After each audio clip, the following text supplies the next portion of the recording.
सत्र हम मानसून सत्र शुरू होने जा रहा है। नहीं, हम तो बैठक में गए ही थे।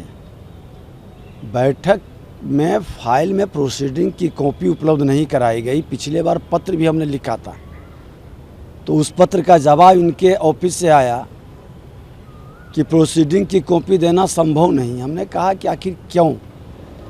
प्रोसीडिंग में बैठक की सारी विषय आती है, उस विषय से संबंधित जो दलीय नेताओं के द्वारा उठता है, सदन कैसे चले, बेहतर सदन चलाने के लिए जो जो ज्वलंत मुद्दे हैं, विधायकों के प्रोटोकॉल और विशेषाधिकार से संबंधित विषय भी, कई विषय आप जब वो रखेंगे प्रोसीडिंग की कॉपी और उस विषय वस्तु को पिछला बार में कितना हमने अनुपालन किया, कितना उस पर क्या कमी रह गई और उसको देख के बेहतर कैसे सुधार करें, लेकिन इन्होंने उसका सही जवाब नहीं देना, उसको टालने की प्रयास करना। हमने कहा प्रोसीडिंग के बिना बैठक का औचित्य क्या है? खाना पूर्ति है।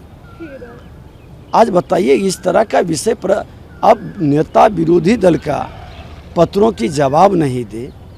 हमने पत्र लिखा है कि आपके बहाली के नाम पर यहाँ पैसे की तहसीलदारी लोगों ने हमें सूचना दी है, आप उसका जवाब नहीं दें।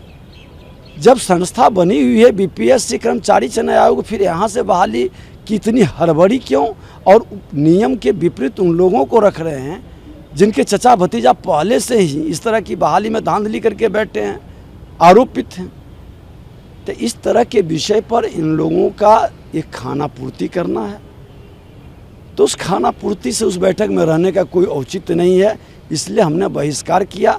इनको जानकारी होना चाहिए कि सदन के अंदर नेता सदन और नेता विपक्ष दोनों के आप संरक्षक हैं और आसन की पारदर्शिता दिखाई भी पड़नी चाहिए।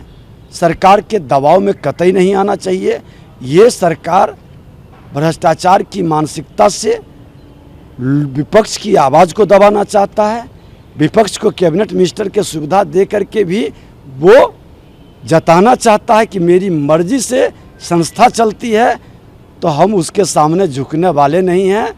जनता की जिम्मेवारी और उसके समस्याओं, उसकी आवाज़ को सड़क से सदन तक पहुंचाएंगे और नियम के हिसाब से आप काम करेंगे तो मेरा सहयोग रहेगा, गलत करेंगे तो मैं उसका प्रतिवाद करूंगा। देखिए, माननीय न्यायालय के द्वारा जो इस तरह के कार्य किए जा रहे हैं उसका सम्मान करना चाहिए, लेकिन कांग्रेस और उनके सहयोगी लोगों को संविधान में विश्वास नहीं है। ये लोग आपातकाल लगाने वाले लोग हैं। इनके श्रीमती इंदिरा गांधी की सदस्यता खत्म हो गई तो आपातकाल लग गया था। कानून को ही कब्जे में, उसके विरुद्ध बोलने वाले को जेल में बंद कर दिए थे। अब ये न्यायालय पर भी अपनी हुकूमत चलाना चाहते हैं। संवैधानिक संस्था सीबीआई, ईडी या इनकम टैक्स पर भी ये प्रश्न उठाते हैं। ऐसे लोग लोकतंत्र के दुश्मन हैं, लोकतंत्र के हितैषी नहीं हैं और लोकतंत्र के विरोधी मानसिकता के लोगों को ये लोकतंत्र की धरती स्वीकार नहीं करेगा, ऐसे लोगों पर विश्वास नहीं करेगा।